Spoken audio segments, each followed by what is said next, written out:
Como se relacionam os dois mundos, o espiritual e o encarnado? O choque entre o que eu achava que sabia, o Robert falando, que me ensinaram na religião, e aquilo tudo que eu encontrei. Então, o Monsenhor Robert e o garoto Roger vão dar os seus testemunhos a respeito deste choque. Roger estava pensando bastante, profundamente, ponderando, e finalmente ele disse: sabe, o que me surpreende é que tudo isso que estou vendo é desconhecido no mundo. Como pode ser? Como pode existir? E ninguém do outro lado saber sobre tudo isso. E o Robert diz: não, tudo isso não é completamente desconhecido para as pessoas da Terra. São só muito poucos que conhecem. Aí o Roger falou: mas peraí, como é que esses muito poucos sabem? Porque nós, espíritos, contamos a eles.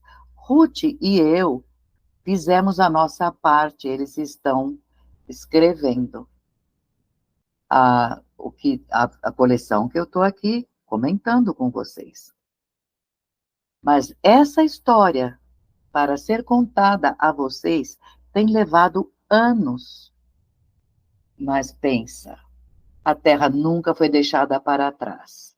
Mais uma igreja lá da Terra decretou que toda a revelação do mundo espiritual cessou quando o último dos apóstolos morreu, passou pela Terra.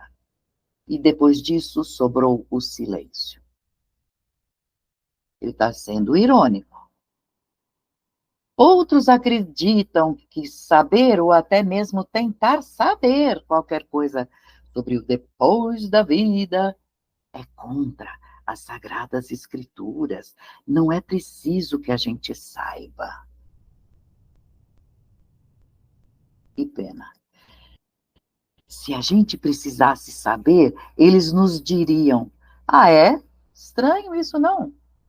Essa gente lê, o Robert falando, ele diz, conhecedor, essa gente lê a Bíblia cheio de religiosidades, piamente, piamente demais, e não percebe que é cheio o contexto da Bíblia, literalmente cheio de conhecimento psíquico.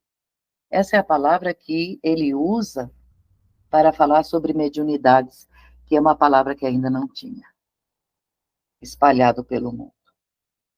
Cheio de conhecimento psíquico de todo o tipo, esses fenômenos ainda acontecem agora e eles não têm nada a ver com isso? Se fosse certo nos tempos antigos, então tinha que ser certo agora, não?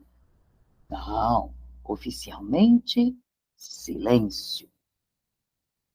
Então faz uma coisa, pessoal, leia o livro dos Atos dos Apóstolos para conhecer como foi a entrega dos dons para manter esta passagem entre os dois planos da vida completamente aberto. E leiam também o Cisma, que é um dos livros de Oswaldo Polidoro, o Grande Cisma. Muito bem. Nas duas igrejas principais que ele frequentou, ele primeiro era protestante anglicano, depois ele foi padre católico. Eles dizem decisivamente que qualquer um é bobo se negar a existência de fenômenos psíquicos de todos os tipos, mas com muita insistência também, eles dizem que a causa é diabólica. Espíritos diabólicos. Agora deixa eu contar o que aconteceu com a outra igreja importante que eu mencionei. A primeira que ele frequentou estava de acordo que se fizessem uma investigação nesse assunto de comunicação com a Terra. Até essa igreja ordenou um arcebispo, ele não falou, mas o pai dele era arcebispo, enfim, não vou falar, não sei se era. E eles comandaram uma investigação muito profunda e deliberaram que a comunicação entre os dois planos, sim, existe na realidade. Esplêndido! Agora, Roger, quer rir de uma piada? Pode rir bem alto. O relatório inteiro foi suprimido oficialmente. O arcebispo que ordenou a investigação ordenou suprimir o relatório e logo em seguida veio morar aqui. Pensa no susto que o cara levou. Mas enfim. Eu mesmo, diz o Robert, Monsenhor, também deixei para trás coisas que eu gostaria de ter deixado até inacabadas para ninguém olhar. Mas, por sorte, me deixaram colocar tudo direito, não totalmente corrigido, mas o suficiente para fazer diferença. Pequena diferença, mas fez.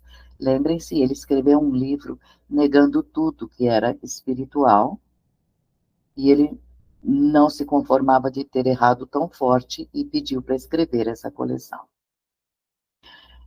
Continuando, posso sentir agora na minha mente uma grande calma, uma satisfação que antes estava me faltando. Essas duas igrejas se interessam por esse mundo. Deve haver um após-vida, naturalmente, mas eles querem dizer que a vida da Terra é vida material, real, e que a vida depois da vida é administrada em linhas santas, de algum tipo, com uma atmosfera piedosa, totalmente contrária ao que o homem se acostumou na Terra. Nisso eles têm razão. É mesmo muito diferente. Nossa. Quem lê a coleção até o fim começa a preferir o mundo espiritual, com certeza. É aguardar a vez, né? Então, o que deve ser o fim de tudo? A primeira das duas que eu mencionei clama ser a verdadeira igreja e a infalível. Lá parece que não tem muita esperança para falar sobre o mundo espiritual. A segunda também não possui nenhuma autoridade, dá amplos limites para que os seus associados possam pensar, podem acreditar no que quiserem. E, de fato, alguns têm o conhecimento sobre o mundo espiritual, sim, mas por via das dúvidas apoiam a outra igreja também. Só que, quando eles vierem para cá, terão que enfrentar um modo de ser apenas. Claro. O mundo espiritual é o mundo da verdade. Escolha qual você quer ficar. Ficar com um pé aqui e outro lá, não rola. A Ruth diz, não é uma pena, Roger, que aqueles milhões de pessoas na Terra não sabem nada sobre este território tão adorável? E o Robert fala, essa ignorância por atacado não é uma coisa nova. Segue isto, essa ignorância por centenas e centenas de anos. Este é o verdadeiro problema. Vem de muito tempo. Centenas de pessoas, quando chegam aqui e descobrem a verdade, correm como um vendaval, querendo voltar para a terra para gritar a verdade para sua gente que ficou lá para trás. Olha, é assim que eu encontrei, eu estou bem, olhem para mim. E suas vozes não podem ser ouvidas. Ou seja, ouvidas da forma que eles querem que sejam ouvidas. Então ele fala, considere, Roger, e se você pudesse mandar uma mensagem para a sua família, lá na sua velha casa. O que você supõe que seria o resultado quando os nossos amigos, mensageiros da sua mensagem, se apresentassem na casa dos seus pais e dissessem, olha, eu estou trazendo aqui uma mensagem do seu filho Roger. O Roger responde, eles poderiam pensar que isso tem um sabor chocante. Eu imagino que eles mostrariam a porta da frente para os seus amigos mensageiros para saírem. E depois disso eles discutiriam entre eles e correriam para ver o vigário. O vigário escutaria muito civilizadamente e lhes falaria que ele tinha ouvido falar de tais coisas, sim, tais coisas, mas que era melhor fiquem distantes de tudo isto.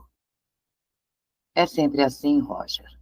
O problema principal com as igrejas é que eles não podem espalhar a verdade, fazer saber e espalhar a verdade sobre esse mundo, porque teria que ajustar dentro da teologia deles. E no momento eles preferem a sombra à substância. Eles preferem credos, doutrinas, dogmas e ficar longe de serem realistas da realidade. Nós três estamos aqui, parem para pensar. Estamos aqui porque é nosso direito de estar aqui. E não porque nós acreditamos quando a gente estava na Terra. Ou porque é mérito que essa igreja é melhor, ou que a outra é melhor, em particular aquela que a gente percebeu. Ruth deixou de ir à igreja, para os olhos da igreja dela. Ela era uma horrorosa, terrível pagã. A outra igreja teria chamado a Ruth de herege. Quanto a mim, eu fui padre da igreja. E eu deveria saber muito bem tudo isso que estou vivendo, mas não fiz, não contei, não pesquisei. Você, Roger, é jovem e desencarnou indiferente nesse assunto. Do ponto de vista teológico, vocês dois não eram para estar aqui, não. Um é herege e o outro é indiferente. Você, Roger, é jovem, não conheceu nada. Vocês dois, se a minha teologia, as minhas doutrinas e os dogmas que eu apoiei e preguei me trouxeram para esta região em particular, então vocês dois não têm nada a ver com o que eu fiz, o que eu ensinei, então não era para estar aqui. Vejam, é extremamente difícil eu julgar vocês e resolver qual é o pecador pior. Pense. Vocês ambos pareceriam bem maus, e eu não teria que estar nem na companhia de vocês. Aliás, nem na minha. Mas o fato real é que vocês estão aqui por direito e eu também. Conclusão: tem algo de errado com toda essa teologia. A teologia não se ajusta aos fatos. A pessoa pode ter pensamentos e ações agradáveis, bondosos, mas isso não é ter uma maneira piedosa, porque eles sempre falam, a gente tem que ser beato, carola, piedoso. E agora, como é que você se sente? Você se sente diferente, o Roger falou, mas nenhuma partícula do jeito que eu era agora há pouco, eu continuo sendo. Pois é, Roger. E assim, se um boletim fosse emitido, eu poderia ler assim: nenhuma mudança pode ser informada nas condições de Roger, a não ser que ele está se sentindo perfeitamente ajustado e em completa saúde. Ele desencarnou doente. Ele está no mais feliz dos humores e se sentindo bem, desfrutando tudo completamente, e gostaria de informar todos os teólogos que ele não sente nem a menor partícula de carolice ou santidade. E é muito grato por se sentir ele mesmo e ninguém mais. Roger, você assinaria essa declaração? Claro, monsenhor, sem dúvida. Eu não trocaria essas paragens pela velha terra. Aí vem o Robert, irônico. Que palavras são essas? Porque se eles estão no mundo espiritual, ele tem que falar como um santo.